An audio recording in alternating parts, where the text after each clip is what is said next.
के आश्रम का हमाम एक्सपोज हुआ है। जी हाँ, बाबा के आश्रम के अंदर क्या क्या होता था आज सब कुछ आप जानेंगे। शुरुआत करते हैं बाबा पर हुए पहले सनसनीखेज खुलासे की खबर के साथ। तो बड़ी जानकारी, बाबा सूरजपाल पर अब तक का सबसे बड़ा खुलासा।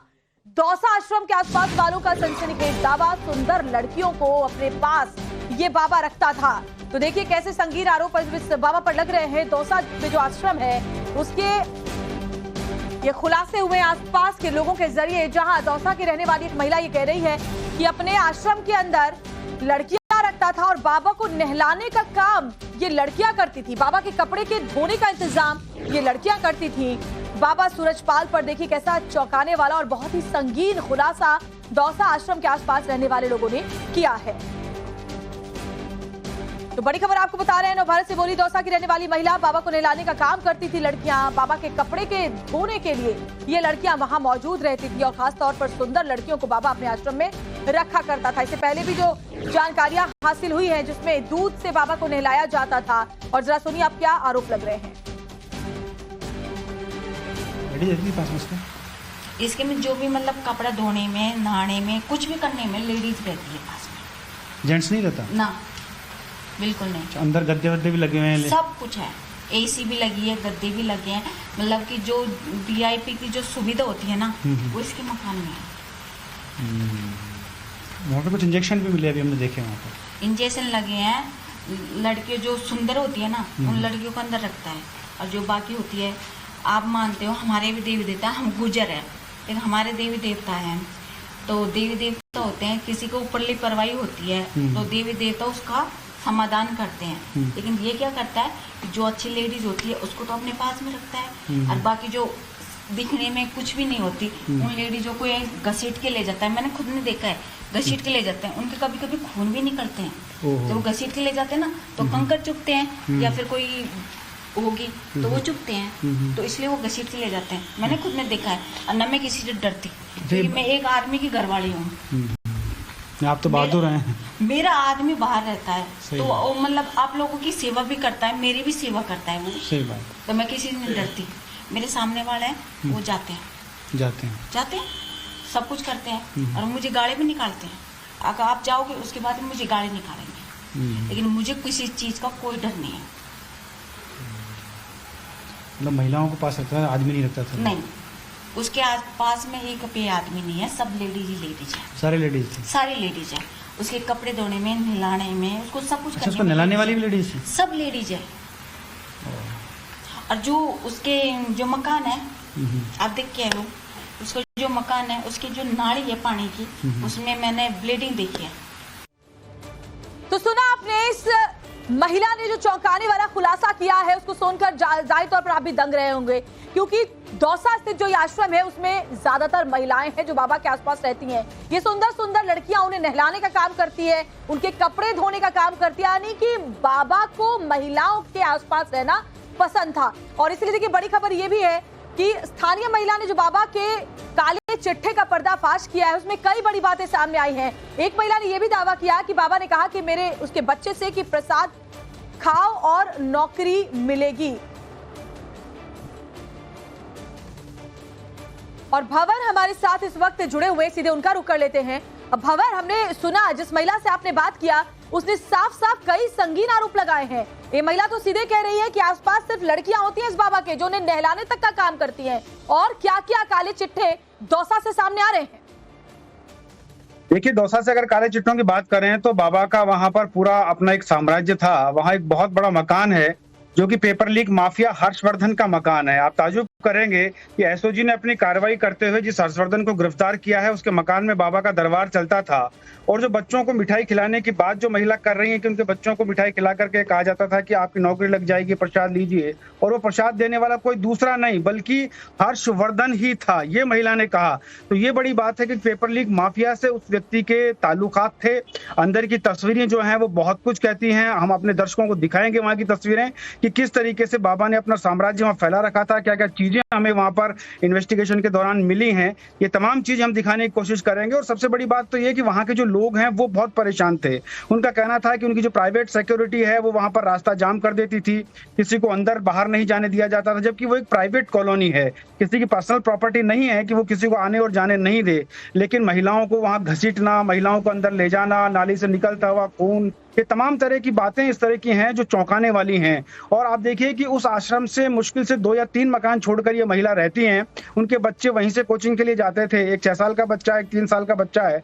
जब वो कोचिंग जाते थे तो उन्होंने तमाम चीजें देखी हैं और उसी को देखने के बाद वो इस बात का दावा कर रही हैं कि वहां उन्होंने जो देखा है और जो उन्होंने कहा, और सबसे बड़ी बात है कि जब हमने वहां अंदर जाकर देखा तो वहां भी तस्वीरें कुछ ऐसी ही नजर आ रही हैं जो वो महिला कह रही हैं। महिलाओं से जुड़े हुए कॉस्मेटिक्स वहां पर हमें मिले हैं, वहां उसकी आरामगाह जो है वो भी हमने देखी है। उसके अलावा अंदर जो सौंदर्य प्रसाधन है वो भी वहां पर मिले हैं, कुछ ग्लव्स मिले हैं, इंजेक्शंस मिले हैं। तो कुल मिलाकर जो खून की बात कही जा रही है, जो प्रसाद की बात कही जा रही है, जो महिलाओं की बात कही जा रही है, वो कहीं ना कहीं उस पूरी कड़ी को जोड़ती है। जब महिला से हमने बात किया कि आपको डर नहीं लगता, उन्होंने कहा कि मुझे भी धमकाया जाता है। उनके जो कुछ सेवादार हैं या उनके जो कुछ चाहने वाले हैं वो उनको धमकाते हैं, डराते हैं कि आप ये सब बातें लोगों से क्यों कहती हैं। ऑन कैमरा वो बोलने से थोड़ी कतरा रही थी, इसलिए हमने उसको स्टिंग किया। और आप देखिए खुले में जो महिला ने बताया है वो बाबा के क्या क्या राज खोल रहा है। दौसा कनेक्शन, उनका जो राजस्थान कनेक्शन है, महीने में 4 दिन उनका वहाँ सत्संग का होना, जिसमें शनिवार और मंगलवार को सत्संग का होना, ये तमाम चीजें शामिल हैं। बिल्कुल, कई चौंकाने वाले खुलासे सामने आए। भंवर, आप बने रहिए हमारे साथ। और इस बीच जो एक के बाद एक जो खुलासे सामने आए हैं वो वाकई चौंकाने वाले हैं। देखिए, बाबा सूरजपाल पर एक और सनसनीखेज बात सामने आई है। पेपर लीक माफिया हर्षवर्धन से मिला बाबा का कनेक्शन। हर्षवर्धन के फार्म हाउस पर चलता था बाबा का दरबार। दौसा में फार्म हाउस पर प्रवचन देता था बाबा सूरजपाल और साकार हरि। तो बड़ी जानकारी। देखिए, देश भर में पेपर लीक का मामला गरमाया हुआ है और पेपर लीक माफिया हर्षवर्धन से भी अब इस बाबा का कनेक्शन जुड़ता हुआ दिखाई दे रहा है। बताया जा रहा है कि फार्म हाउस पर स्पेशल भक्तों के लिए बाबा का दरबार लगता था, बड़ी संख्या में लोग उसमें आते थे। और ये जो बाबा है, खासतौर पर हर्षवर्धन की तरफ से जो कार्यक्रम आयोजित किए जाते थे उस फार्म हाउस में, वहां बाबा की मौजूदगी रहती थी। तो बाबा सूरजपाल पर देखिए एक के बाद एक कई खुलासे सामने आ रहे हैं, जिसमें पेपर लीक माफिया हर्षवर्धन से बाबा का कनेक्शन मिल रहा है। बताया जा रहा है कि ये जो फार्म हाउस है हर्षवर्धन का, वहां बाबा का दरबार सजा करता था। नारायण साकार हरि बाबा, जिनका सत्संग दौसा में भी चलता था, राजस्थान का जो कनेक्शन है वो हमने आपको दिखाया। रात की तस्वीरें हमने आपको दिखाई थी, किस तरीके से यहाँ लोग परेशान थे, किस तरीके से उनका घर चारों तरफ से बंद किया हुआ था। अब ये दिन की तस्वीरें मैं आपको दिखाता हूँ, जरा देखिए। ये वो मकान है जिसको आश्रम बनाया हुआ था और आश्रम बना करके इस पूरे मकान को यहाँ कई तरह की गतिविधियां संचालित हो रही थी। हर्षवर्धन नाम के एक व्यक्ति, जो कि पेपर लीक मामले में आरोपी रहा और उसको गिरफ्तारी भी हुई है, उस व्यक्ति को यहाँ से गिरफ्तार भी किया गया था। ये उनका मकान है, इसी मकान में ये सारी घटनाक्रम हुआ है। एडीजी एसओजी ने भी ये बात कही थी कि यहाँ एक बाबा का आश्रम संचालित होता था और जब कार्रवाई की गई थी फरवरी माह में एसओजी के द्वारा, तब हर्षवर्धन का ये मकान जो है उस समय सीज किया गया था। और देखिए यहाँ एक बोर्ड लगा हुआ है, वो बोर्ड की तस्वीरें मैं आपको दिखाने की कोशिश कर रहा हूँ कि सभी देवी देवता तुल्य भाई बहनों के चरणों में प्रार्थना है कि नारायण हरि जी महात्मा गांधी एवं एसएमएस मेडिकल कॉलेज जयपुर के डॉक्टरों के परामर्श एवं सलाह से ग्रामीण परिवेश की आबो हवा लेने के लिए निज प्रवास पर हैं। तो आप समझ सकते हैं कि यहाँ जब कार्रवाई हुई उसके बाद ये बोर्ड लगा दिया गया, मतलब बाबा को अब खुली आबो हवा की जरूरत पड़ने लगी थी, क्योंकि डॉक्टर्स का परामर्श था, ऐसा कहा जा रहा है। और ये पूरी बिल्डिंग दिखाते हुए हम आगे की तरफ बढ़ते हैं, जरा हाइट दिखाएं कि किस तरीके से ये बिल्डिंग कितने एरिया में बनी हुई है। ये तस्वीरें आपको बता रही होंगी कि यहाँ आश्रम में जो गतिविधियां चल रही थी, लोग आ रहे थे। बताया जाता है कि चारों तरफ की गलियां जो हैं वो बंद कर दी जाती थी, बैरिकेड्स लगा करके उनके गार्ड्स यहाँ पर तैनात हो जाते थे, आसपास के लोगों को निकलना मुश्किल हो जाता था, टाइट सिक्योरिटी रहती थी। तो आप समझ सकते हैं कि यहाँ जो गतिविधियां संचालित हो रही थी, उस टाइट सिक्योरिटी के बीच ये जो आश्रम है ये उनकी गतिविधि का पूरा केंद्र बना हुआ था। और भंवर पुष्पेंद्र हमारे साथ लगातार जुड़े हुए, देखिए के बाद एक कई खुलासे परत दर परत सामने आ रहे हैं। भंवर, जरा ये भी बताइए कि दौसा स्थित इस आश्रम में बाबा पिछली दफा कब आया था, कितना फ्रीक्वेंट यहाँ आना जाना था, और वहाँ आश्रम में बाबा की दिनचर्या क्या रहती थी, अगर आसपास के लोगों ने जानकारी आपको दी हो। देखिए, आसपास के लोगों से जो बात हुई है, जो हमने स्ट्रिंग किया है, उसमें साफ तौर पर सामने आया है कि बाबा 1 महीने में 4 बार दरबार लगाते थे, जिसमें शनिवार और मंगलवार का दिन शामिल होता था। शनिवार और मंगलवार के अलावा कभी वो दरबार नहीं लगाते थे और ये भी कहा जाता था कि जो खूबसूरत महिलाएं होती थीं, उन पर बाबा की निगाह ज़्यादा रहती थी। वो उनको सम्मोहन के द्वारा उनके जो भी उसकी कार्यप्रणाली थी, उससे उनको सम्मोहन करके, उन पर कोई असर डाल करके उन्हें अपने कब्जे में लेता था। फिर वो चूज़ करता था कि किसको उसे अपने साथ रखना है। महिलाओं ने तो ये भी कहा है कि बाबा अपने नहाने, कपड़े धोने और अपनी तमाम दैनिक क्रियाओं के लिए भी महिलाओं को वहाँ रखता था। जैसा कि वहाँ पर कई सामान मिले हैं, टीकी की बिंदियों के पत्ते मिले हैं, क्लिप्स मिली हैं जो जूड़े में लगाई जाती हैं, इंजेक्शंस मिले हैं।